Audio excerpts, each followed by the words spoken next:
서울시는 배기가스를 배출하지 않는 친환경 전기택시 보급 사업을 진행 중입니다. 그런데 신청을 받은 지 반년이 다 되도록 법인 택시 신청이 한 대도 없다고 하는데요. 무슨 이유인지 정선미 기자가 취재했습니다. 전기택시를 20대 이상 보유한 한 택시법인. 이 중 운행을 나가는 전기택시는 고작 7대입니다.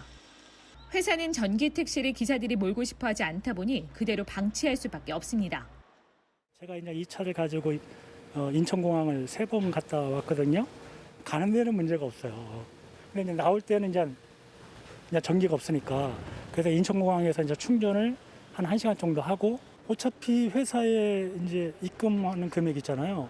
그걸 못 채우면 결국은 이걸 몰아야 될 이유가 없잖아요. 손해 보면서. 친환경 전기 택시입니다. 기사들은 운행 도중 배터리가 떨어지면 이렇게 전기 충전기를 꼽고 2시간 이상은 기다려야 합니다. 급속 충전기를 활용해 1시간 미만으로 충전을 한다 해도 엔진을 대신하는 배터리 용량이 문제입니다. 하루에 300~400km를 뛰는 법인 택시 기사에게 한 번 충전에 200km의 주행거리는 턱없이 부족하다 보니 기사들이 꺼릴 수밖에 없습니다. 최근엔 주행거리가 개선된 차들이 나왔지만 문제는 충전소. 전기차가 5,000대 등록된 강남구에도 공용 급속 충전기는 고작 37대 뿐입니다. 차고지에 충전기를 갖추자니 부지를 임대에 사용하는 대부분의 법인 회사엔 그 또한 부담스럽습니다. 충전하는 박스가 한 5~6개는 있어야 되지 않을까요? 회사에다가 충전 시설을 갖추고 하면 또 부지가 또 그만큼 차지를 하니까.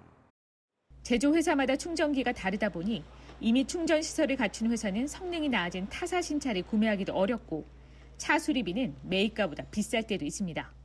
이렇다 보니 서울시가 지난 4월부터 총 700대를 목표로 세우고 시작한 전기택시 보급 사업에 개인 택시는 200대 넘게 신청했지만 법인 택시의 신청은 한 대도 없었습니다.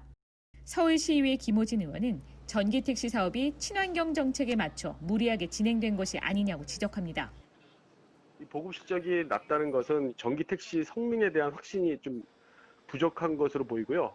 충전기 미확보와 기술 충족이 되지 않은 상태에서 무리하게 추진할 경우는 실패할 우려가 있다고. 2025년까지 4만 대의 전기 택시를 보급하겠다던 서울시는 지난 7월 말 목표를 8,860대로 낮췄습니다. 전기 택시 보급을 여건에 맞게 현실화한 건데 대기질 개선이란 정책 목표는 그만큼 후퇴될 수밖에 없는 상황입니다. TBS 정선미입니다.